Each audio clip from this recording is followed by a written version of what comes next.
Hey, what's going on? WTF Nation Radio. It is I, the actual King Smith, back at it with another The Sports Bar here at WTF Nation Radio. This last Sunday of the month of June of the year of our Lord 2024, I have my co-host with me, the man with the master plan for tonight, the maestro of today's evening, my man, Coach. Coach, let the people know something.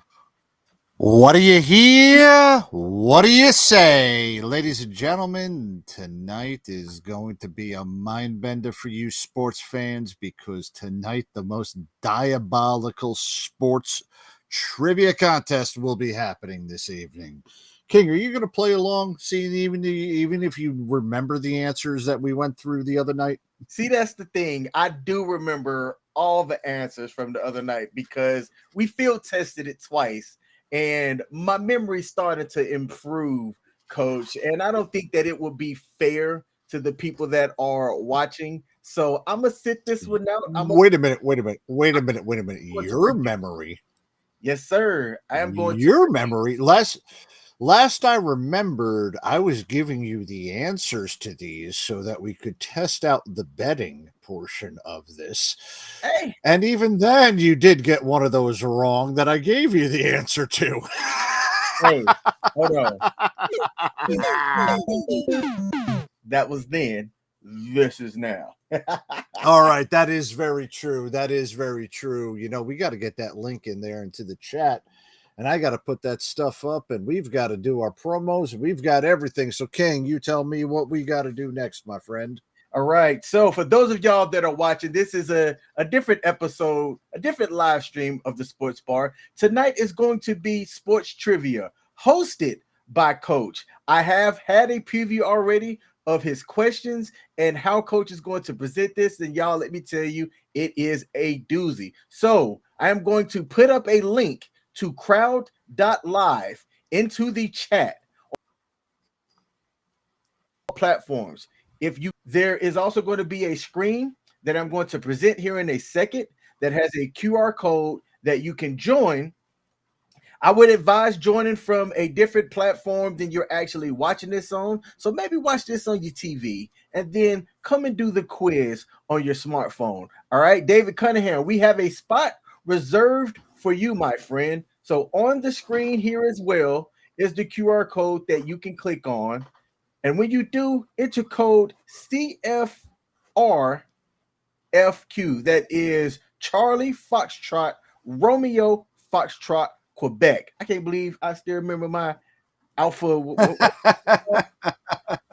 numeric. Your phonetic alphabet. The phonetic alphabet, yeah. Alphanumeric just means letters, numbers. Yeah. Phonetic alphabet. I knew what you were trying to say, buddy. You got it. you know, as an aviator, when we had to use those, right? Your boy was masterful at his craft. Speaking of, while we fill some time in and allow people to join in and click in, I went sailing for the first time the other day. I was actually behind steering as we went to Annapolis, right there off near the Naval Academy in the harbor right there. Yeah. And, I got my semen on. Hold on. Pause. Hold up. I did not like how that sounded. But it was fun, man. It was a good time. So did they teach you how to keep the sail going and like how to test where the wind is, so where you need to maneuver and all that other stuff? Did you have good winds out there and everything? Yeah, man, we had good winds. They talked about what it is that they are looking for and how to kind of steer and everything like that, man. And it was a definitely good time. We were able to go out. We went in between the Chesapeake Bay Bridge and turn around. And it was a good time. Nice, very nice. Yeah. I've been sailing before, and I really enjoyed it, man. It was did you at least, man, idiot me, I didn't bring sunglasses. Did you at least bring sunglasses with you? I did. As a matter of fact, I brought more than Man. sunglasses. I'm just gonna show my screen right here. I brought more than sunglasses. I was rocking the sunglasses. Your boy came prepared, right? And there's a video as well, but if I could play the video to show what Captain Smith was all about, I'd do it, but I'm not gonna be able to play it and have the audio. Oh God. Oh, great googly moogly. Great googly moogly. Here's the video right here. What? Hoist the mainsail. Throw that person off the port side. Off the starboard side, we got a bunch of other people that's trying to find treasure. We're going to beat them to it. Oh, I think that sound did go through. That's awesome. That is awesome. All right, so let me quit sharing my gear, showing my dolphin. I mean, if we had to take a look at that right there, you know, the best captain ever. My dear God, I trust the guy. I trust the skipper on Gilligan's Island more than I would you. Nobody got thrown off the ship for mutiny. So I would say best captain ever. Now, again, King, real fast. We do have to acknowledge a former colleague that is in the chats and give him a little bit of a congratulations right there, because let's do that. We have our former colleague, Kaz, my man. Great show on Friday night. Sad that there's not going to be any more Friday Night Freedom, but hey, buddy, you are always welcome here on the Sports Bar. Get in on this. Get in on this sports trivia, my man. Oh, sorry, I'm done. Okay, yeah. I was like, wait, I can't tell if Coach is still talking. So, y'all, we are doing sports trivia tonight. Again, the link is in the chat, as well as there's a QR code that you can scan. Coach, can you tell how many people are able to join or have joined? Yeah, I can. I can see it. We still have room. So come on in. Everybody who's out there. Kaz, you might be able to play on the PC if you go to that link that's in the chat. I did actually. Yes, you can. If you are at your PC, you can join it as well. So I'm going to some promotion. And while I do that, Coach, people about some of the awesome programming that we have here at WTF Nation Radio. You know, King, while you do that, is there a way to keep that one down in the middle, or just so we can keep the QR code up there? You know what I mean, right? Go ahead and share your picture. Let's see what we have up here on sharing the picture, because if we can keep it down on the bottom, that'd be great, so that everybody has that QR code. Only reason why I'm saying that, man. All right, let me see how I can do this. Ready? Nope, can't do it. Fuck me. Well, ladies and gentlemen, we come to you live 6 nights a week on U.S Army WTF Moments and WTF Nation Radio. That is across our streaming platforms of Facebook, X, YouTube, and Kick. And ladies and gentlemen, we keep you up here every Sunday night. We kick it off right here on the Sports Bar at 8 p.m. Eastern, 7 p.m. Central, 6 p.m. Mountain, 5 p.m. Pacific, 4 p.m. Alaska, and 2 p.m. if you're all in Hawaii. Actually, it's 3 p.m. over there in Hawaii because they're 5 hours behind. But yes, that's what time every show, including us, kick it off. We go back on to Monday with the Monday edition. I'm just going to let you know what's happening around the world with the military, the government, probably wondering what in the heck is happening with Joe Biden and that daggone debate that he had on there. But regardless of what he had, we'll definitely be talking about it on the Monday edition. And Tuesday, our boy CQ, who needs to be in this chat too and needs to get onto this, because I swear to God, he will definitely lose. He will be coming to you live with Pop Culture Warrior. I don't know if he's got Mad Mike or Angry Elf on. Don't know which one he's got. But regardless of that, you guys can check him out Tuesday night on Pop Culture Warrior. And TeeZee and what's it called? And TeeZee and Radar are back again with whoa, dang on, what's the name of it? The Smoke Pit. That's right. That's the name of this place. Yeah, the Smoke Pit. Yeah, so the Smoke Pit is back, and once the Smoke Pit comes back, Yeah, you guys need to talk to TeeZee and wish her a happy birthday because today is actually TeeZee and Spanky's, TeeZee and Spanky's birthday. And I don't know why my screen share has gone off and is now not coming back on, buddy. Are you, did we got to reset? Oh, there we go. Sorry, man. My bad. My apologies. But anyway. Yeah, all good. So Wednesday night, you guys need to check out the Smoke Pit, wish TeeZee a happy birthday, and smack Radar upside his head whenever you can. Yes, they are birthday twins. And on Thursday, you can wish Spanky a happy birthday with ice on Sergeant's Time. We're going to be talking about the military and leadership issues that are happening around all of the branches and within the veteran community. And on, well, I'll be damned. On Friday, guys, I wish I could say that you guys would be back, but now on Fridays, I guess I'm just going to start promoting somebody playing Dungeons and Dragons versions with Marvel games, aren't we, King? And then on Saturdays, we're going to start promoting our weekend co-ops, our boy FTX on Friday. That's what we're calling it, FTX on Friday. Okay, that's the replacement show. It's called FTX on Friday. So King, CQ, they're going to be playing a whole bunch of board games on there online, taking things and completely ignoring my comments about King during the show. And then on Saturday, our weekend co-ops with Grunt Gaming Style will be coming back on there. We've got some great lives coming out through there. And remember, we are coming to you live every night of the week at 8 p.m. Eastern, 7 p.m. Central, 6 p.m. Mountain, 5 p.m. Pacific, 4 p.m. Alaska, 3 p.m. Hawaii on U.S Army W.T.F Moments and WTF Nation Radio across Facebook, X, YouTube, and Kick. Is that everything that we got promotion-wise, King? I think we good. Hopefully we are. But ladies and gentlemen, I do actually think, King, are you there, buddy? Yep, I'm here. Has the Saturday gaming show been officially launched? I don't know, but I say fuck it. We're promoting it. Sweet. Fuck it. It comes on both of our channels anyway. We might as well promote the daggone thing. It's not official, but let's promote it. You guys need to check that shit out too. So we get that going from there. Absolutely. Yeah, we are technically live all 7 nights a week. Yes. So right now I've got 5 that are inside the trivia night. We got about another. We're about 15 minutes in. 7:15 right now. Give it about 2 more minutes, and ladies and gentlemen, we will begin the trivia. What do you say about that, King? That works. That all right works.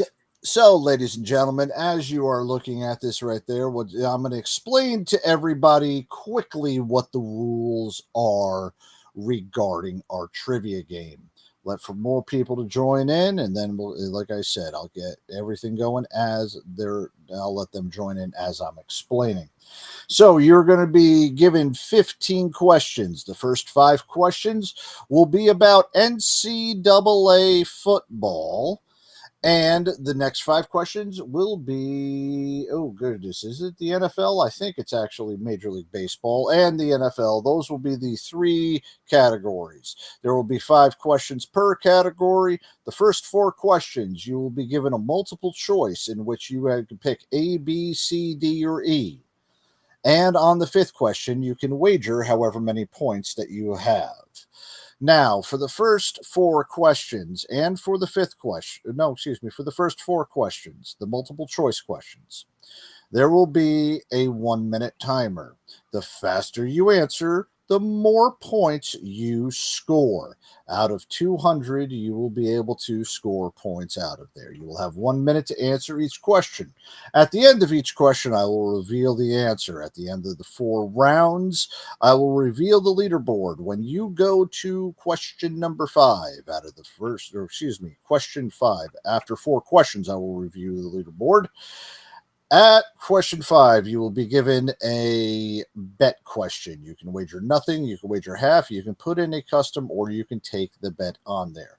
In those questions, you will need to put a text answer in.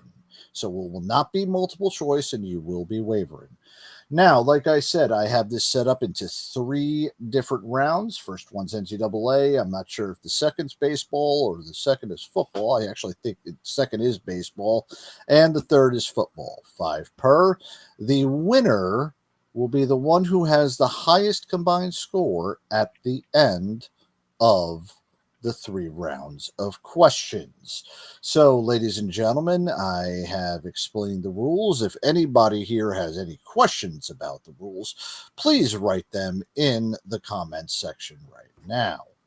If nobody has any questions in that comment section after 1 minute, I am going to begin the countdown for everybody so that we know how to play it. There is not a sample question, unfortunately, but as you look on there, as you look at your screens and see your play screen where it says beginning soon, you will be able to select your answers on there. There is only one correct answer to each question. And yeah, the boat that King was piloting is the grand prize. Nah, I wish I had been. Drew, I wish I could repeat everything, but I'm too stupid to remember what I even said. So anyway, like I said, 15 questions in total, 3 rounds of 5. First 4 questions of the round will be multiple choice. 5th question will be a wager in which you need to put a text answer in. Once again, if you'd like to join, crowd.live/CFRFQ. Click that link on there, scan the QR code. And you know what, man? I honestly think that these questions, if you get these questions correct, in fact, actually, they're not even questions. These are statements. And if you get those statements correct and actually do this, I am going to be extremely impressed with your sports knowledge. Because there are some of them that are pretty knowable, but there's some of them that are going to be pretty damn diabolical. All right, ladies and gentlemen, I believe we have gotten through enough time, and I, right now, am about to begin. We got 6 players in. King, you want to get in, buddy? No, I'm going to make an All announcement. right. I'm going to make an announcement. Oh, okay. Let me zoom in on me here. So before we kick this off, Yeah. This is the first time that we're doing this in this format. When we run our next one, I'm going to tell you what it is going to be, but only if we have a minimum of 15 participants. Next, the Sports Bar Trivia for the winner is going to be an authentic signed Drew Bledsoe jersey that I own, that I am going to give away to the winner of our next trivia, as long as we have 15 people join. So not this one, not today's. Today's is a Starbucks gift card. But for our next trivia, I will be giving away an authentic signed Drew Bledsoe jersey that has all the paperwork in it. Okay? So if you are a Bills fan, if you are a collector, or if you are a Drew Bledsoe fan, then you should pull up to the sports trivia for a chance to win that. Now, King, am I going to be getting the questions for each one of these people for this next one, for our next giveaway? What do you mean? Am I going to come up with the questions? Do you want a shot at it? Well, I say this. If I have a shot at it, I will win it. And if I win it because he is a New England Patriot, I am going to burn that fucking jersey. I don't care if it's signed by Tom Brady with his Spice Melange deuce. It ain't happening. It's a fucking Patriots jersey. So I'll throw this in. If nobody wins, I get it and I burn it. Why don't I come up with the questions? If I have access, I'll be the one that come up with our next questions, and you can join in and try and win fair and square. Oh, hell. All right, ladies and gentlemen, it's going to be the Save the Drew Bledsoe jersey, because if I win it, I am going to burn it. All right. Okay, well, hey, Coach, we can roll with everybody that we have in here. I'm going to need for you to share your screen again so Yep, that got it, buddy. we get this thing rolling. All right, ladies and gentlemen, we got everything up and running. We got all of our players in, and players, I am going to begin the countdown. We got 30 seconds to go, and we begin that 30 seconds right now, as everybody should be able to start the countdown. There we go. I forgot that I have a manual set on here. And ladies and gentlemen, once this countdown stops, we're going to roll into the first question. I will announce the question, and then I will give everybody the answers. Once I give everybody the answers, that's when the 1 minute begins, and your points start getting deducted. 5, 4, 3, 2, 1, and begin. Ladies and gentlemen, this former NCAA Division I football powerhouse won 18 national championships, according to the NCAA, which is actually more than Alabama.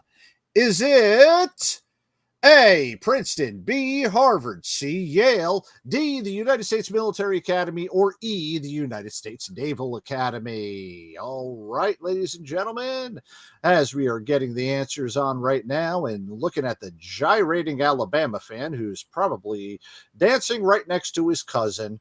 And, well, I'm not going to step to the one on to the right of that person.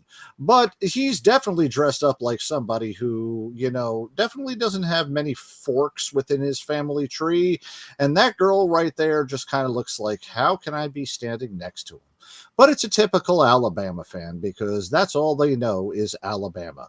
Ladies and gentlemen, the reason why Alabama is their symbol is the letter A is because that is the only letter of the alphabet that they have ever learned as a collective unit. If you ask them what the second letter of the alphabet is, they're going to say Alabama. And with no time left on the clock, ladies and gentlemen, let's see how everybody got. Yale is the correct answer. And it looks like only one of y'all ended up having one of that. Now, ladies and gentlemen, Yale actually lost, or their last national title was in 1927. But they have 18 national championships from the formation of the NCAA all the way up until 1927, almost 100 years ago. That's how long Yale has had from there. All right, ladies and gentlemen, that's our warm-up question. You ready for question 2? Well, if not, tough shit. Here it comes. This Heisman Trophy winner did not win a Super Bowl MVP. Is it A, Charles Woodson, B, Marcus Allen, C, Jim Plunkett, D, Roger Staubach, or E, Desmond Howard? Tough question. What's that? So that's a tough question. Oh, it is a tough question out there. Yes, it is. Oh, man, I wish did you see who else was on that one? There's RG3. Man, they had Ricky right there. Run, Ricky, run. Man, that boy smoked more marijuana than Cheech and Chong did in the NFL. And I swear to God, I wish he would have never have gotten suspended. And I wish the NFL would have kept him on there. Ricky Williams was a unique talent. And I think that if the marijuana ways were thought of as today, Ricky Williams would be in Canton. Yes, I say that right there. But Ricky Williams is not one of the answers. I hope everybody else does have the answer. Yeah, Charles Woodson, Marcus Allen, Jim Plunkett, Roger Staubach, or Desmond Mason. Well, which one did not win the Super Bowl MVP? Ladies and gentlemen, Charles Woodson did not win the Super Bowl MVP. And out of that, only one person got that one. Oh, my goodness. Now, ladies and gentlemen, of those people, if y'all did not know that, only Roger Staubach did not play for the Raiders. Okay? Woodson is the only primary defensive player, blah, blah, blah, blah, blah, blah, blah, blah, blah. But look at that right there. And if you look at it, Plunkett, Marcus Allen, Desmond Howard, and Rod Woodson all played for the Raiders. Now, the only one that did not win the two MVPs for the Raiders were Plunkett and Marcus Allen. Woodson actually won his Super Bowl with the Green Bay Packers, and we all know Desmond Howard. He did win the MVP, but he was also with the Green Bay Packers. I bet nobody remembers that one. All right, ladies and gentlemen, that was question 2. Let's move it on to question number 3. This institution of higher education has won the most overall NCAA championships in Division I history. Is it A, UCLA, B, Iowa, USC, I mean the Trojan kind, D, Stanford, or E, Alabama? Now, King, if I were giving you this answer, what would you have said if you didn't already know this answer? See, because I know you, I know your questions were set up to pick on Alabama. So I know the answer is not Alabama. So, by process of elimination, you have eliminated Alabama, in your opinion. In my opinion. Now, granted, if somebody wanted to take that as a phone a friend, by all means, guess eliminate Alabama. But I know coach and tricks. Well, ladies and gentlemen, it wasn't Alabama, but this one's actually kind of one that we had in the news earlier. Stanford is the actual one who has the most Division I championships in NCAA history. We got 2 of them who got that answer right there. So now, look, Stanford actually has like 134. But did you also know that Stanford is one of 5 Division I programs that have a mascot that's not a plural? Okay. No, I didn't know that. Yeah, the Syracuse Orange, the Tulane Green Wave, the Tulsa something, the Stanford Cardinal, because it's not the cardinal, the bird, it's actually the color, and the Alabama I can marry my cousin and daughter at the same time while drinking beer from a funnel and screaming Roll Tide. That's the other one that you can also go to, otherwise known as the University of Alabama, because the Crimson Tide is also not a plural. There's no such thing as plural tides. Ladies and gentlemen.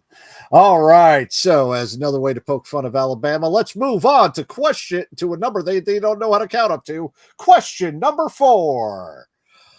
These teams were the first 2 teams to split an NCAA Division I national championship. Is it A, Alabama and USC, B, Ohio State, UCLA, C, USC and LSU, D, Notre Dame and Colorado, or E, Nebraska and Texas? Now, the astute will know that there is one of these that is impossible. Absolutely impossible. I wonder, King, do you know which one would have been impossible to have been a split national championship between these? Notre Dame and Colorado? Yes, that is the one. Ding, ding, ding, ding, ding, ding, ding, ding, ding, because Notre Dame was 1988. No, excuse me, 89. Colorado did not split the national championship in 1990. You can't remember the school name right now who did that, but yes, that was the one that I mixed up between the two for the 4, 3, 2, and 1.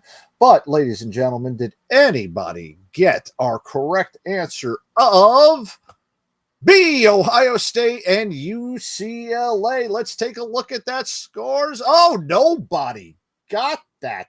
My goodness gracious. Well, ladies and gentlemen, you know that the last 2 teams to split the national championship were USC, who was coached by Pete Carroll, and LSU, that was coached by Nick Saban. Now, both coaches would leave for the NFL, and Pete Carroll won a Super Bowl. Now, Nick Saban couldn't cut it in the NFL, so he went to the mouth breather capital of the world and led to multiple championships and an increased proliferation of incest porn. Roll Tide. All right, ladies and gentlemen. Now we come up on to question 5. Question 5 is our wager round. Ladies and gentlemen, go ahead and place your wagers right now. You will have 1 minute to do so. And you can bet already pre-up there, I believe, is a quarter, half, and all of it. Or you can go ahead and put your number inside whatever you would like. Because once 1 minute goes in there, this next question will come in. Now, this next question will require you to either enter a text or a number. And I will let you know that I will be looking for the 4-digit number on this one for this question. So, ladies and gentlemen, it's all right, guys. Yeah, what? And if nobody has any points, by the way, you can't wager. So, if you've lost all your points due to an incorrect question, I will let you all know that, yeah, sorry about that. We can't kind of go to you right there. So, in 8, 7, man, I hope somebody bets it all on this one because the topic of this question sure as hell did bet it all. Ladies and gentlemen, this was the model year of Ford Bronco that convicted murderer and former Heisman Trophy winner Orenthal James Simpson rode in the back of with Al Cowens driving in the LAPD on his massive 1990 cell phone while interrupting the 1994 ticker tape parade down the Canyon of Heroes in New York City with Lord Stanley's Cup for the first time since 1940 and Game 5 of the NBA Finals between the New York Knicks and the Houston Rockets. Ladies and gentlemen, what year Ford Bronco came up? Now, a cool thing is I can take a look at see what people guessed live. Ladies and gentlemen, I got one person with 1992. That was a 1992 Ford Bronco. Oh, I don't know about that. Oh, let's see. How's everybody else doing out there? You guys trying to Google the answer right there? Will you see if you maybe I should put the time down a little bit less, but ladies and gentlemen, we can get that. Do that the next time. All right. So we got the responses and displays coming here. We got 20 seconds left. Now, King, you know how much I love Orenthal James Simpson. What's weird, cuz? You got to tell me what's weird. Is the thing not going right?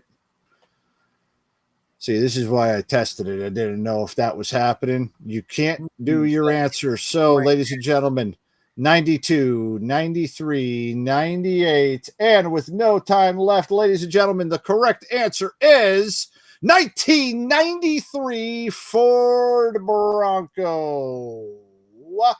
So, ladies and gentlemen, if you want to know more about O.J. Simpson and how he ruined America and Coach's life, go check out the April 14th episode of U.S Army W.T.F Moments on WTF Nation Radio and the Sports Bar across our great streaming platforms of Facebook, YouTube, X, and Kick.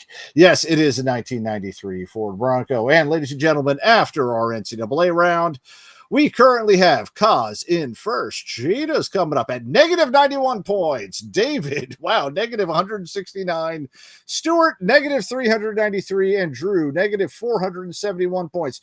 But, ladies and gentlemen, you can get your points back because now we go into our baseball round. Again, we will go back to multiple choice. You will go ahead and be able to select your answer once we get going. And here's the next question. This is the only player in Major League Baseball history to hit a walk-off inside the park grand slam. Is it A, Roger Dorn, B, Ichiro Suzuki, C, Ty Cobb, D, Joe DiMaggio, or E, Roberto Clemente? Oh, God, who just texted me right there? I hope that wasn't anybody good. Hey, Kaz, yes. Can you choose an answer now? Yeah, Kaz should be able to choose an answer now. I guess because something happened on the screen. I don't know what's happening with that he couldn't do the answer. Shit. But Kaz is still in first place and got everybody else coming up on here. So there's going to be a little theme to the joke questions on this one right here. And if you can get that theme right there, King, of my joke answer, then I will ask you where it came from in 10, 9, 8. This question will be coming up. Anybody know that this player is the only player to Major League Baseball history to hit a walk-off inside the park grand slam? Ladies and gentlemen, it is E. Roberto Clemente. And ladies and gentlemen, nobody got that. All right. Well, ladies and gentlemen, right here, I do want to let you all know that Roberto Clemente recorded his 3,000th hit in his last career regular season at bat. That year, after a earthquake in Nicaragua basically tore down the entire country, he was flying a plane to Puerto Rico that crashed on New Year's Eve, 1972. Okay, tragic life, but his last hit was his 3,000th hit, and that's always been an iconic view for anybody from there. All right, ladies and gentlemen, on to question 7. Wait, I thought you were going to ask me to. Never mind. Go ahead. My bad. No. What was that? Oh, yeah, my bad. No, not yet. All right. So, ladies and gentlemen, this player was the last player in the Major League Baseball to wear 42 as his uniform number after 42 was retired by Major League Baseball in 1997. Is it A, Mo Vaughn, B, Pedro Serrano, C, Mariano Rivera, D, Michael Jackson, or E, Butch Husky? Man, I am making these questions way too hard. I have a feeling here. So, did you get the joke answer on the first question, King? Yeah, it was the top guy, Roger Dorn. That was a player in the movie, the baseball movie, Major League. All right. So, do you see the joke answer up here on question 2? Which one could be the joke? This one I'm not familiar with because I would have thought Michael Jackson. After already going this, I know that there is a player whose name was Michael Jackson. So the joke on this one, I'm not sure about. See. Okay, if anybody is in the comments on there, you can go ahead and put the joke answer in. I won't take it correctly. But, ladies and gentlemen, this was the last player to wear 42 in Major League Baseball. And, ladies and gentlemen, that was the incomparable, the Sandman, Mariano Rivera. Ladies and gentlemen, only one person got that one right. Now, I do want to let everybody know that Mo Vaughn, Butch Husky, and Mariano Rivera were and Michael Jackson were all grandfathered in to wear number 42 after it was retired by Major League Baseball. And now, just so you know, kind of going with this one, Jackie Robinson was actually the first Kansas City Monarch inducted into the Hall of Fame. Satchel Paige, Cool Papa Bell, who is now Major League Baseball's all-time average champion. Do you know that? Mm-mm. Yes, Cool Papa Bell, and and a lot of people that have come into the Major League when they've reinstituted the Negro Leagues into Major League Baseball history. Josh Gibson, Cool Papa Bell. A lot of the records started to been like, oh, whoa, it got dwarfed by them. Cool Papa Bell is one of them out there. And Ernie Banks, did not realize that until I was looking it up. He was also playing for the Kansas City Monarchs. So, all right, ladies and gentlemen, let's go on to question number 8.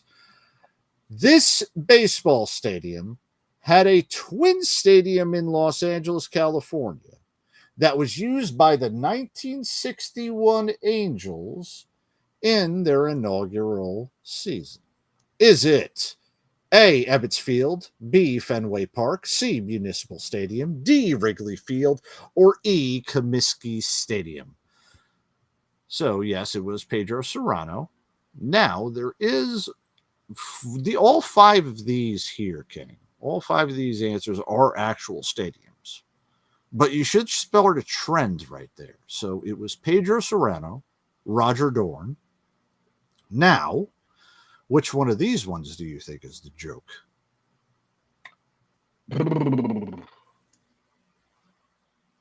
Well, one park answer in there. So I'm going to go with Fenway Park. That would not be correct. See. Yes, but there is only one Fenway Park. So you are correct on that. You are incorrect. So if any of you all said Fenway Park, sorry about that. But in 5 seconds, you're going to find out the answer anyway.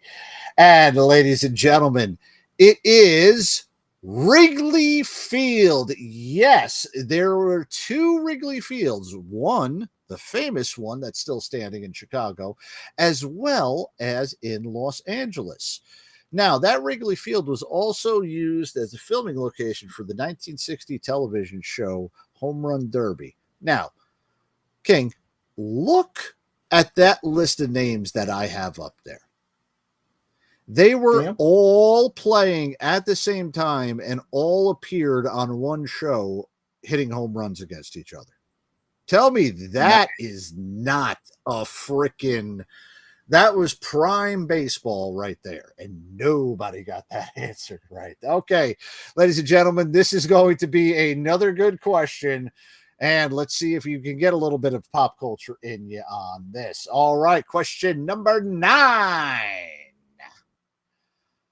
This Major League Baseball manager was once a guest actor on the show Seinfeld. Is it A, Joe Torre, B, Don Mattingly, C, Joe Girardi, D, Lou Brown, or E, Buck Showalter? Oh, and I got them good because 4 out of the 5 of them are Yankees. Do you know which one's not the Yankee King?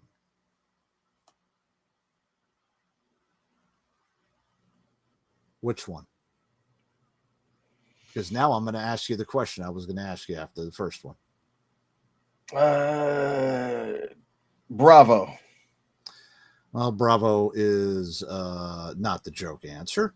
It is D, Lou Brown. So Roger Dorn, Pedro Serrano, Municipal Stadium, and Lou Brown. Those were several of the players and the stadium in which the Cleveland Indians in Major League played. From the movie Major League. Yes, I had to put that in there. And this Major League Baseball player was once a guest actor on Seinfeld. Ladies and gentlemen, it is E, Buck Showalter. Now, for those of you that don't remember it, George convinces the team and convinces Buck Showalter to switch to cotton uniforms. Now, plenty of people, including that next game, Mattingly split his pants. Yes, Mattingly split his pants, and that was on the episode. So, yes, that's what ended up happening, and that's how Danny Tartable, got on there. Now, on top of that, nobody knew that Joe Story never showed up, Cotton breathes.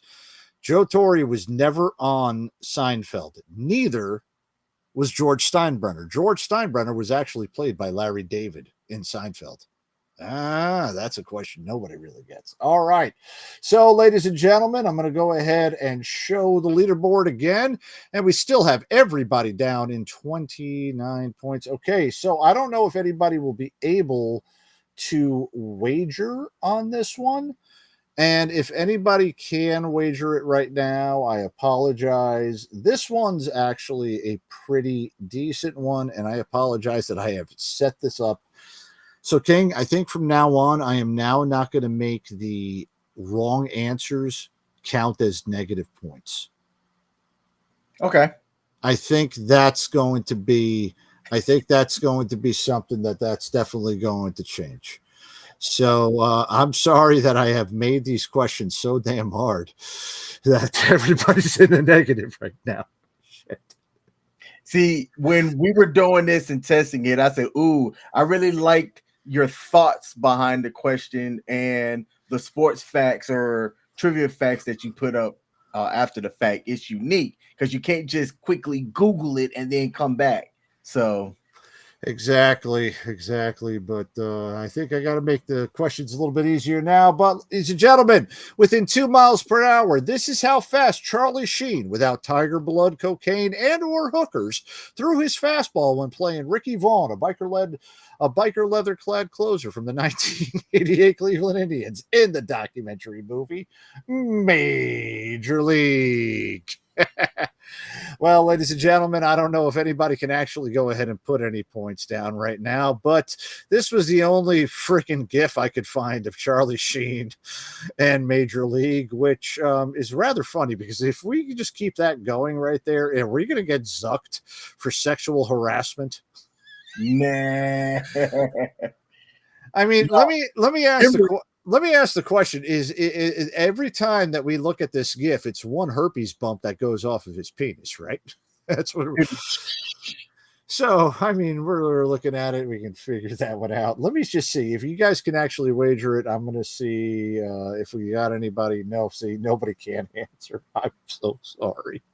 All I right. am so sorry, ladies and gentlemen. But for those of you that did not know, and if you were within 2 miles an hour, he actually threw his fastball at 88 miles an hour. So 86, 87, 88, 89, and 90 would have all been a correct answer. Ladies and gentlemen, I'm finally off of baseball. I'm on to a real sport. We are about to talk about the NFL. Ready for question 11, King, or do you think everybody has been beaten into submission yet? Hey, let's do it. All right, ladies and gentlemen, into the National Football League. This mobile quarterback was the first QB to lead his team in rushing yards for a season in the Super Bowl era. Is it? Oh, whoa, thank God I didn't freaking put that there because it nearly showed the correct answer. All right, is it A, Michael Vick, B, Willie Beeman, C, Lamar Jackson, D, Bobby Douglas, or E, Randall Cunningham? You got a good mix of people on here. You got a current quarterback, a all-time great rushing quarterback, a all-time great rushing quarterback, a fake quarterback, and an all-time great rushing quarterback. Mr. Smith, do you know which one's the fake great rushing quarterback? Yes, the fake Russian quarterback list on here also has a very catchy song that he sang in the movie that he was in. My name is Willie. Willie. Beam in my big hands, screaming. Oh man, I never thought you would actually remember that song. Oh Yeah, man, that's one of my all-time favorite movies, like top 5 of all genres. absolutely. So we know that it's not Willie Beeman. Is it A, C, D, or E? Ladies and gentlemen, the correct answer is Bobby Douglas. Oh, yes, Bobby Douglas. And we got 3 answers on the board on that one. Great, good. We know our football. Douglas rushed for 968 yards. And think about this.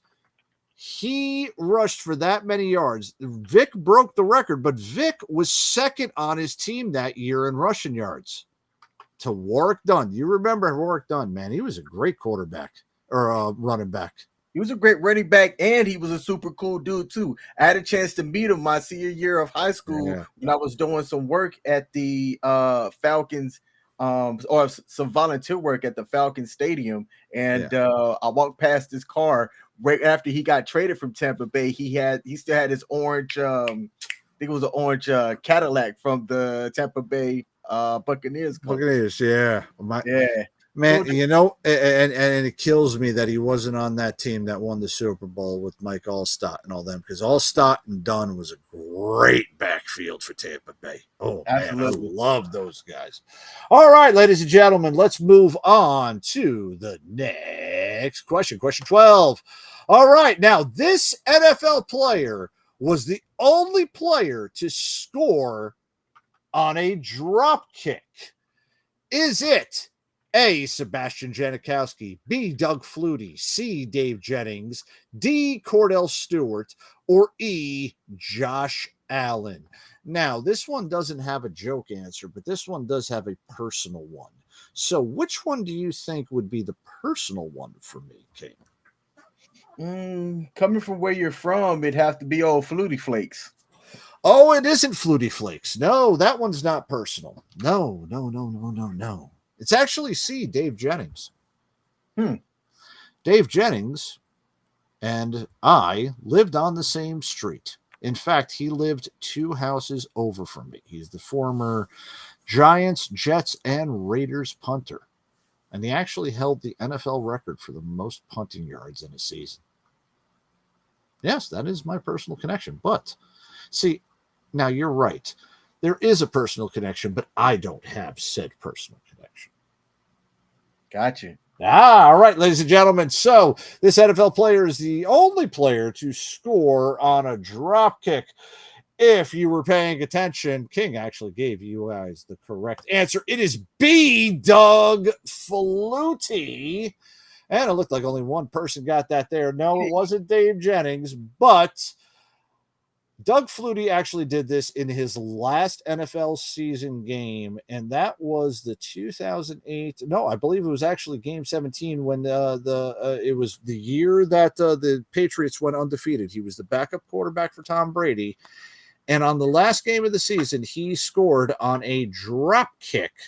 His last game of his career, which was the second time that a drop kick had been attempted in the NFL. Now, for that little bit of a personal touch right there, you all know that Doug Flutie threw that 80, it was basically a 63-yard pass, but it would have been an 84-yard pass the way that they were running it as the Hail Mary to beat, at that time, the defending national champion Miami in Boston College, one of the greatest college upsets of all time. My Aunt Mary Frances was at that game as Doug Flutie was a senior and she was a junior at Boston College. Nice. And I was 4 years old watching the game and swore that I saw my aunt rush the field as that Hail Mary landed and Gerard Phelan caught that touchdown. And I will say, she did run on the field. Everybody crammed the field. She actually helped take down the goalpost. That's awesome. Aunt Fancy is a badass. Yes, Mary Frances Green. Yes, she's a badass. She's also a doctor and was a principal in Chicago. All right, ladies and gentlemen, moving on to unlucky question number 13. This Hall of Fame linebacker still holds the NFL record for sacks in a game with 7. Is it A, Dick Butkus, B, Lawrence Taylor, C, Mike Singletary, D, Derek Thomas, or E, Luther LeVay? So, King, there is a joke question on that one. Now, let me ask you, which one? Technically, we have the correct answer is on there, but we also have 2 that are the same answer, don't we? Yes, we do. Now, the 2 that are the same. I don't know who those 2 are. I know who the answer is because I used to play Madden all the time with CQ from Pop Culture Warriors, and we used to always go for the various records that were listed. So I know what the answer is, but I don't know the 2 who have the same. Well, I will reveal that answer here once I reveal the answer. Now, this NFL Hall of Fame, or this Hall of Fame linebacker holds the records for sacks in a game with 7. Ladies and gentlemen, that is D, Derek Thomas. Yes, Derek Thomas, and we have that right there. Only one person got that one. So, ladies and gentlemen, Derek Thomas actually had a chance for an 8th, and he missed that, and you can read that up there. But the gift is LT. And let me be freaking honest with you. And CQ knows this one too. LT was the baddest motherfucker on the face of the earth. Him and Mike Tyson personified the 80s athlete for me. That's exactly who I would hold every athlete up to. LT and Mike Tyson. And Mike Tyson, or excuse me, LT played Luther LeVay in King's favorite movie, Any Given Sunday. The Shark. Yeah. Luther the Shark LeVay. I knew what the reference to Luther LeVay was. I just didn't know where you were going with the question. But yes. It was LT. Yes, ladies and gentlemen, we got that from there. All right, on to question number 14. This NFL lineman caught his only career touchdown during the Monday Night Miracle when the New York Jets defeated the Miami Dolphins 40-37 in overtime after being down 30-7 in the third quarter. And yes, I was at this game in October of 2000. Ladies and gentlemen, is it A, Jumbo Elliott, B, Tony Baselli, C, Larry Allen, D, Lance Harbor, or E, Kevin Mawai? Now, there is a joke question or joke answer in that one. Let's see which one everybody here knows that reference, because that is an entirely different movie. that I am actually coming from. Yeah, this one I'm not necessarily sure about. I don't remember if you told me what it was during our rehearsal, but I do have something for you too. I don't know if the people that are listening can type it in if they're not eligible to do the wager question, but I think it'll be awesome to see if people could type it in the comments here on question Yes, 15. absolutely. Let's have them do that. So if you guys can't wager, go ahead and put that in. Nah, wasn't Jay-Z, ladies and gentlemen. This NFL lineman caught his only career touchdown to tie the game up and send the game into overtime where the Jets were going to end up winning. Ladies and gentlemen, it was a Jumbo Elliott, former New York Giant and New York Jet lineman. And man, when I was at that game, it was absolutely freaking phenomenal when he caught that touchdown pass. Now, what a lot of people may not remember about this is that during halftime of Monday Night Miracle, future California Governor Arnold Schwarzenegger joined Al Michaels, Dan Fouts, and Dennis Miller in the Monday Night Football booth. And he said, well, the game is not going there, but you watch. The Jets are going to come from behind. You will see. Now, myself and my buddy John went all the way down from the third level to the 20-yard line front row and watched it from the Miami sideline. Man, that was a fucking game. One of the best games ever. Loved being at that game. All right, ladies and gentlemen, we're going to go ahead and show our rankings and leaderboard again. Well, ladies and gentlemen, it looks like the only person that can bet anything is Kaz. And Gina, Drew, Stuart, and David, I appreciate you guys playing. But Kaz, let's see you be a real man. Let's see you have enough hair on your bottom to wager all of your points on our next question. Don't be no bitch. Don't be it. Come on, Kaz. All 393 points placed on this wager right now. Kaz is the only person to do that. So definitely I am. All right. That is next time we do something like this, the subtract points is going away. We're definitely getting rid of that one. Because I am not just having Kaz be the winner on this one because Kaz doesn't know diddly crap. Hey, he has earned these points. David, my man David Cunningham's at the bottom. He is our sports guy who shows up every Sunday and is at the bottom. I'm sorry, David. All right. So, Kaz, this question will be for you, only you. And my goodness, I would love to see you get this answer. Nickname, please, or I will also accept his full name. This NFL head coach was at Nuevo Vesuvio's restaurant when Arthur Bucco delivered his last line, "Hey, Tone, you'll never guess who's here," on The Sopranos, the greatest television show in the history of the medium and the foundation which all modern dramatic television bases their standards of excellence on. You may enter it now. Hey, can I give a hint? Yes. All right. If you know what team coach is a fan of, you can get this answer correctly. Yes. Now, the funny thing is you know how many coaches were actually on the Jets when the Sopranos ran? No, I don't. There was five, technically. Okay. Five head coaches that played for the Jets when the Sopranos was on the air. So as you and I were going through this, I didn't know what coach it would be, but yes. I had to guess at what team it would come from. Yes. So, yes, it was the New York Jets. And just like Paulie Walnut said, don't forget scumbag. That's what he was. All right. Well, Kaz, should I just find out what your answer was? Let's see. Kaz's answer. Gabagoo, the great grandbaby. I'm too young to know. Gosh, I don't know, sadly. It wasn't Gabagoo. It wasn't that. Ladies and gentlemen, It was Man Genius, Eric Mangini.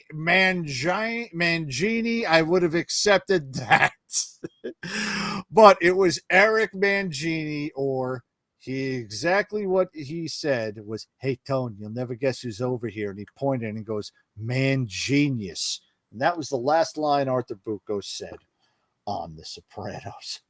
Ladies and gentlemen, this has finally come to an end. So, ladies and gentlemen, without further ado, let's go ahead and show our winner. Your winners are in first place, I believe.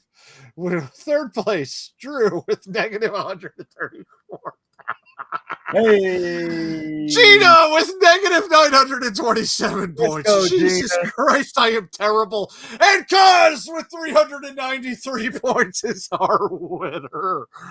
All right, ladies and gentlemen. So, yay.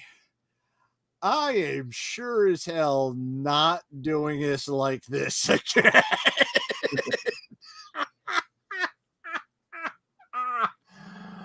Oh, my dear God Almighty. That was all right, ladies and gentlemen. Thank you all so much for being on this show. I will say this right now. I kid you not. I really thought this whole thing through and thought that it would be a good thing. I had some answers. I know it was a little difficult, but I kind of knew these just off the top. These literally are off the top of my head questions. But that's what makes it good. Like that's what makes it good, though, because like I said, like I go and do trivia often, and I'm the guy on the team that is expected to know the sports questions, and a lot of the sports ones that we get are kind of softball questions. Exactly. Like, this is too easy. Exactly. So I want to make it a little bit challenging, but I think the next time I do it, in fact, I've already got this already drafted up for another one that I am going to do. I am definitely going to be changing it so that there is no negative points. Good deal. Yeah, I will definitely change that up for the next time we do it. All right. Hey, to Gina Stewart, who's over on Facebook. Hey, thanks for joining and playing. I mean, you did come in second with our scoring, but I'll tell you what, Gina, go get a Starbucks gift card code for coming in second. So Cos gets the big one. I've got a $10 one, Gina. I will see you for participating in the Sports Bars sports trivia here tonight. So I will shoot you a message on Facebook here to figure out how to email it to you. Ma'am, you're getting a digital. Hey, don't we have a station policy that current host can't win it? Oh. Don't be my man like that. I kid, cuz I kid. Oh, wait, hey, hold on. Cuz said send it all to Gina. Hey, if you're good with that, Cuz, and you say I forfeit first place, I will send it to Gina. So, Gina, look for a message from me. Since we're not Facebook connected, it might go to your spam, but I'll shoot you a message here on Facebook and get your information so I can figure out how to send you the Starbucks gift card. And Captain Wayne Baconator, I'm just now. Has there ever been an NFL season with absolutely no wins? Well, there has been 3 teams that have gotten no wins in the season, but there hasn't been an entire season with no wins because people have to win for somebody to lose. So, but if you're asking about that, what are the teams with the no wins? Tampa Bay, Detroit. I think Detroit was once or twice. No, Cleveland was twice and Detroit once, and Tampa Bay, I believe, did it once in their expansion season. And there's been 2 undefeated NFL seasons, regular seasons. Ooh, 5. 1960 Dallas. Okay. What year was all right? That wasn't Super Bowl era though, was it? No. Super Bowl started 67. Okay, so that's where Yep. I think I might have been thrown off on that. So then you'd have Tampa in Mhm. 76, the Baltimore Colts in 82. No shit. Wait a minute. What year was 82? 82, was that the strike year? Yep. It was 0-8-1. Yeah. That does not get counted as an official record. Yeah. So then you'd go Detroit in 08 and Cleveland in 2017. Now, I thought Cleveland did it twice. Nope. Huh. Oh no, Cleveland's just had several one-win Yeah. seasons. Same with Detroit. Cleveland's just that trash where they've had a couple of they're always picking up. They're always having shitty seasons. Yep. But that coach year was the year of the strike. Yeah. Now, and if I'm right, like what Tampa Bay, I think was like 0-15-1. They had a tie. Mm-hmm. That's correct. They got that. So yeah, because I wasn't sure if that was the year that they went. No. I'm sorry. No, I'm sorry. They were 0-14. There was not. 0-14. Okay, I said it wrong. Yeah, I didn't. Yeah, I all right, because I don't remember when it went from like an 11 game season to a 14 to a 16, etc. Because I can't remember. I wasn't fucking born then. But yeah, kind of sad that I actually knew all that. You know what, King? If we ever really need to do anything about a case study in coaching, the coach for the 0-14 Tampa Bay Buccaneers, I can't remember his name, but he was once asked about his team's execution during a blowout loss. And the reporter asked, what do you think about your team's execution after this game? And the coach said, I'm all for it. It was Todd Bowles. No, it wasn't Todd Bowles that said that. No. Well, he was the coach. No. I'm the first. All right, the first Tampa Bay coach. Hold on. I'm getting his name right now. John McKay. John McKay's quotes. If we can do a study on this guy was freaking absolutely hysterical. All right, here's one on here. Okay. Every time I look up, it seems we're punting. Everybody is unhappy at times, even my wife, only she doesn't get interviewed about it. Yo. We didn't tackle well today, but we made up for it by not blocking. Yeah, he's got some quotables. Yeah, he does. He does.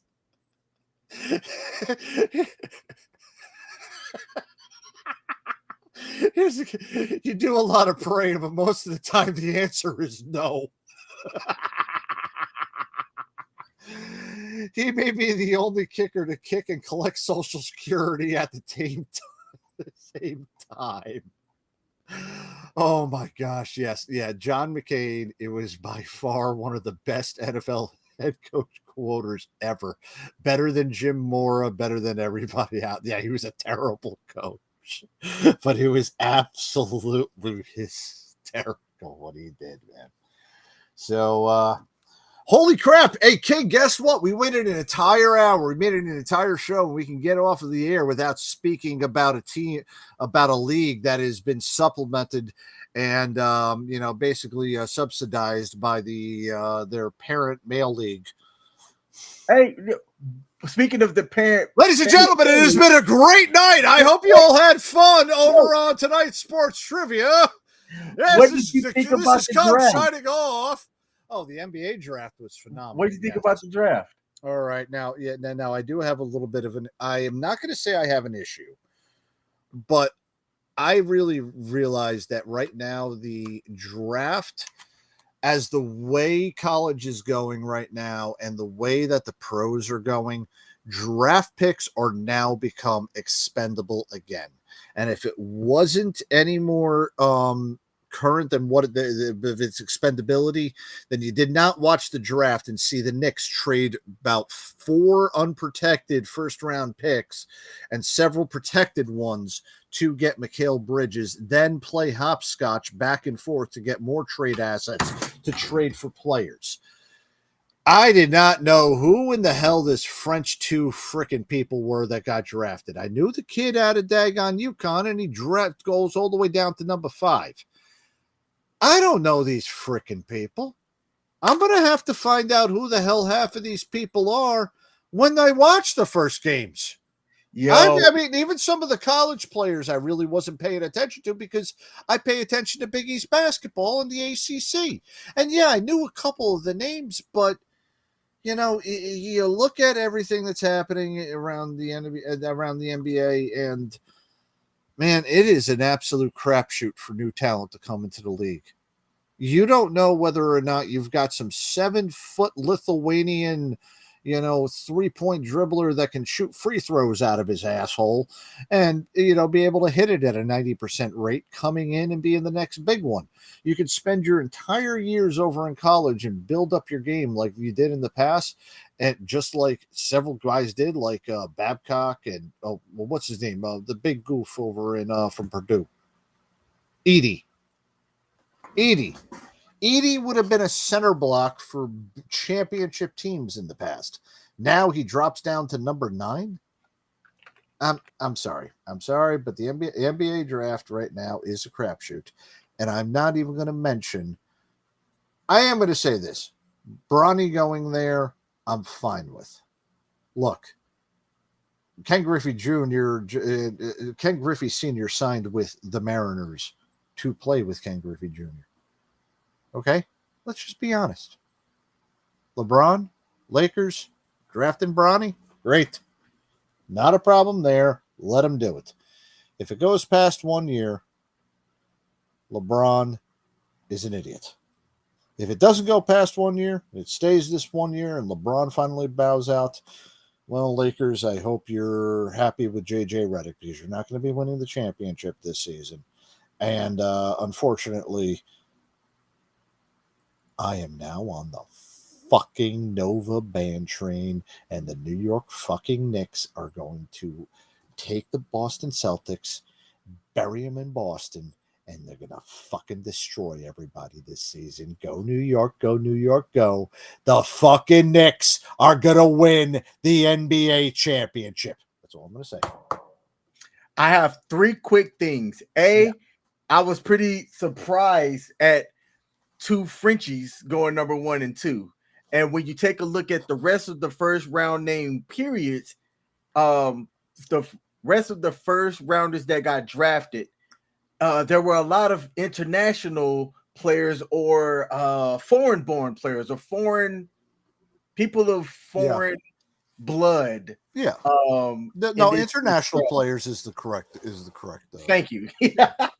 International players. It's exactly what they call them. Yeah. Yep. And I found that fascinating, right? Because it's showing how the sport is expanding beyond how we might think of basketball being a great American sport. Basketball is my favorite sport. I watch the way they dribble up and down the court. Like, it's not just an American sport.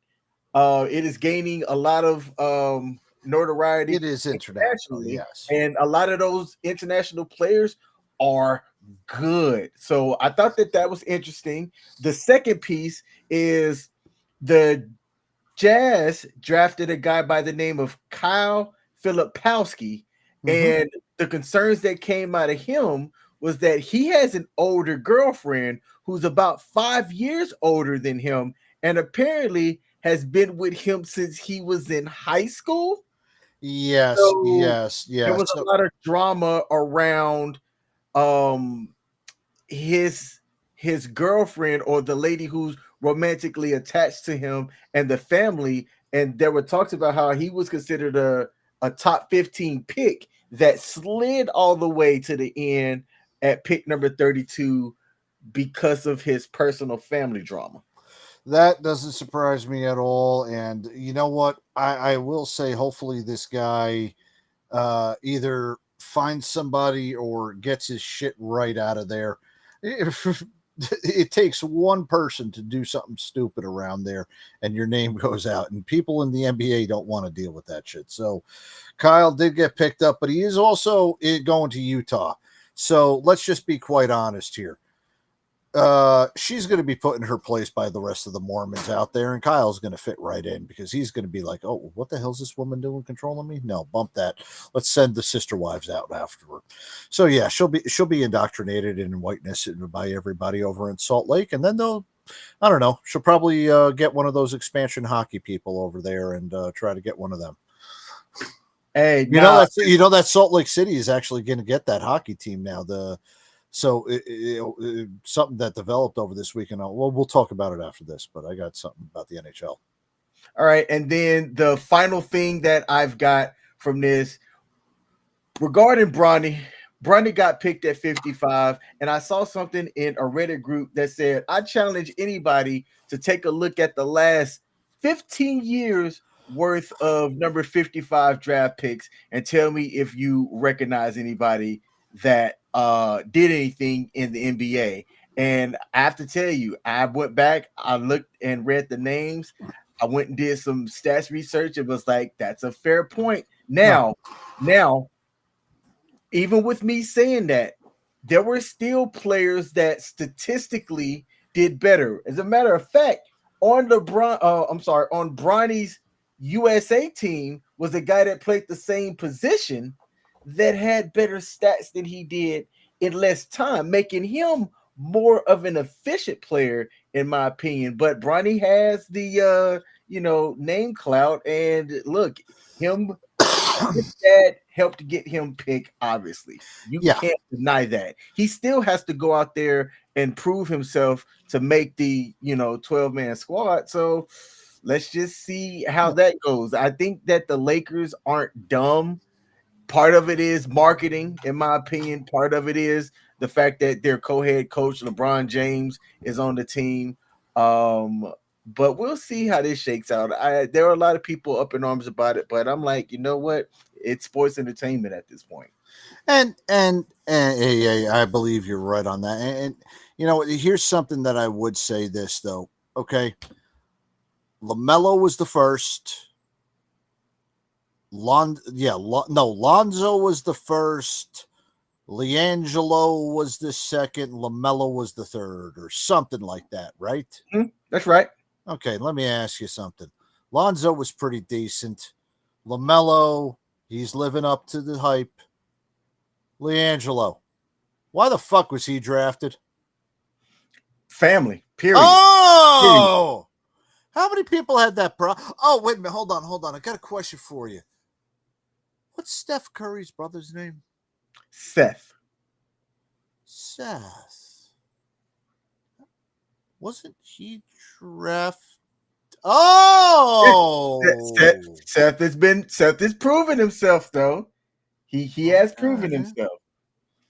Okay, I get this. Let me ask you this question, though, because this guy loves to be traded and basically ride the bench. But how the hell's Tim Hardaway Jr. still in the NBA? Hey, he had a decent run. All right. Look. Especially prior to his injury. It's nothing freaking new. Okay? It's nothing new. Damn, Dolph Schayes was an NBA Hall of Famer, and his son Danny was a 7-foot stiff, but his son Danny was the backup to Shaq in Orlando. Look, the kid has a chance to be a role player in the NBA. If it doesn't happen, it's great. You know what? I guarantee you, if the NBA would have been 20 years now, or if the NBA 20 years ago was the same as the NBA it is today, which thank God it's not, and thank God it never changed, and MJ had a second-round pick, and one of his boys was doing the one-and-done shit just like that they had back then. Okay, they had the one-and-done like right now, and the NILs and all that other shit. You mean to tell me that Jordan wouldn't put a second round pick for one of his boys to try to do that when he was playing? I Maybe. call bullshit. I tell you, if you say no, I call bullshit. Yeah. So there we go with that. It happens, man. Look, Bronny's going to get a chance. That's that's what he's got. He's got a chance. All right.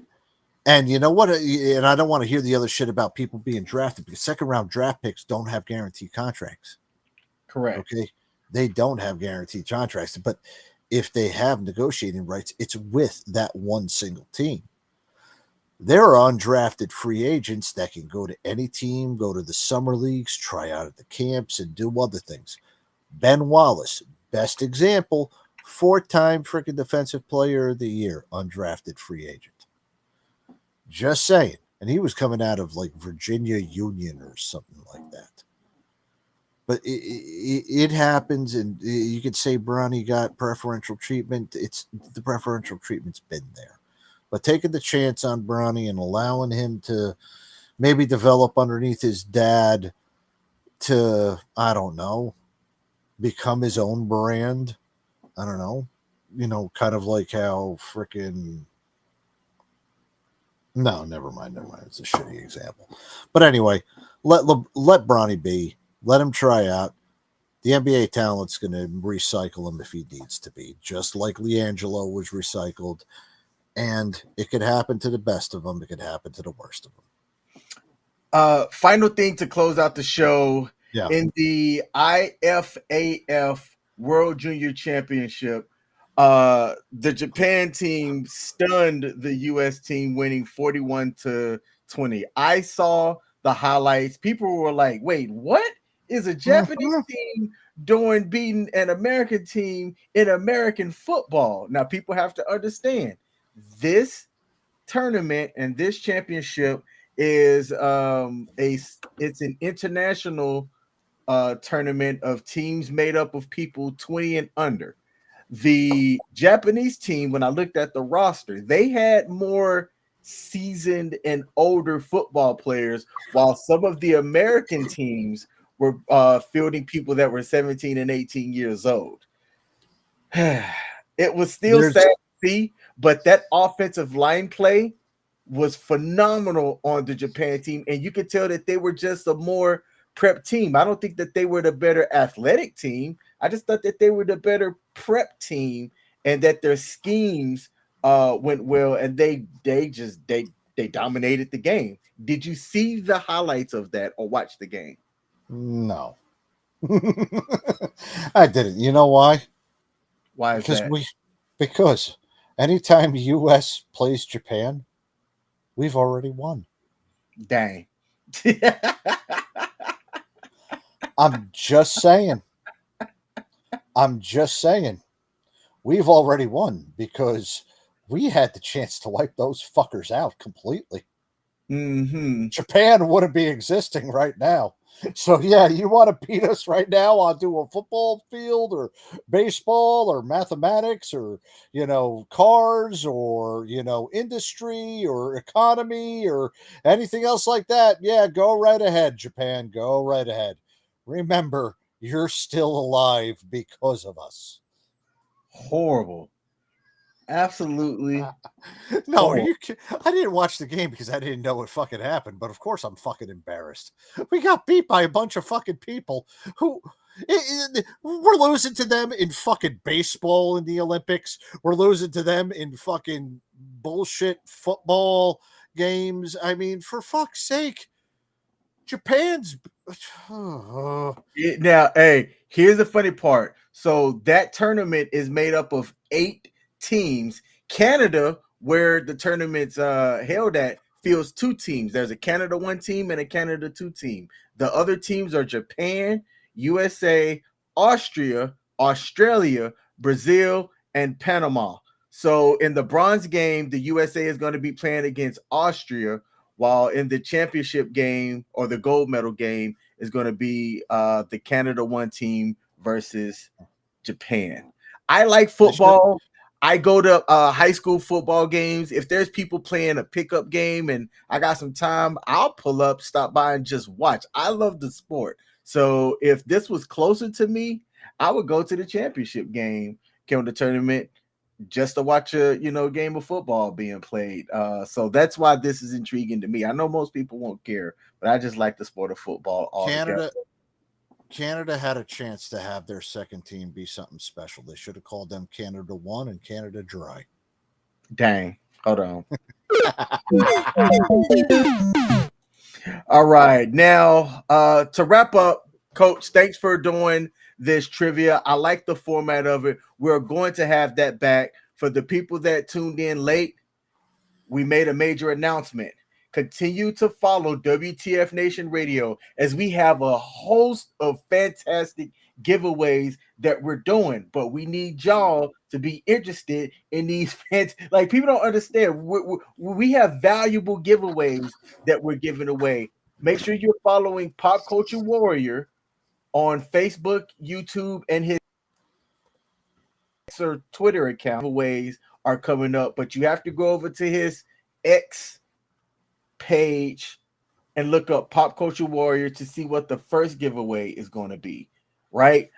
I make the announcement that during our next trivia, which the date is to be determined, it's over here, so I can't get up and get it, but I have a signed, authenticated Drew Bledsoe jersey. Now, I need for y'all to win this over Coach, because Coach has said that if he wins it, he is going to burn it. And I would love to see if he happens to win. But if there are any genuine Bills fans or Drew Bledsoe fans, because this is a signed Bills Drew Bledsoe, and I've got the authenticated paperwork for it that's going to go with the jersey, right? So if you win that, it'll be all yours. If Coach wins it, he's going to burn it. So stay tuned here at WTF Nation Radio for when we make the announcement of our next sports trivia, as you will have a chance to win a jersey that you can turn around and resell it and make a couple of $100 if you want to. I don't care what you do, but you got a chance to win. Oh, hell and no, with man. that, we are that not. Son of a bitch. And Coach, with that, we are not going to be live next Sunday, as I will be on the road and have a couple of obligations. So for July the 7th, we will not have a sports bar live stream. Thank God, because I'll be asleep. All right. Well, hey, that has been another live stream here with the sports bar. Coach and I at WTF Nation Radio. We are live every day of the week almost at 8 p.m. U.S. Eastern. Be sure to come back tomorrow as our station manager, the main man himself, Ice, is live at the Monday edition. Coach, have anything to close us out with? Man, I'm good. I hope you all enjoyed tonight. All right, David Cunningham, close us out. We will await for David Cunningham's closing remarks, closing segment for him to close us out. And while we do, Coach, I have to tell you, man, if you've never been sailing, it was fantastic. Oh, hey, all right, let's just get right into it. David Cunningham said, congratulations, Gina, on winning today's sports trivia contest. Sports fans, you win some, you lose some, but we live to fight another day. Have a safe and sane Independence Day. Tune in with King and Coach in a couple of weeks on the Sports Bar. Have a great week all. I love it. I love it. I love it. So inspirational. Yeah. Thanks, Dave. Thanks for tuning in. We love y'all. Have a safe and sane Independence Day. Don't blow a finger off. We're out. Peace. Peace.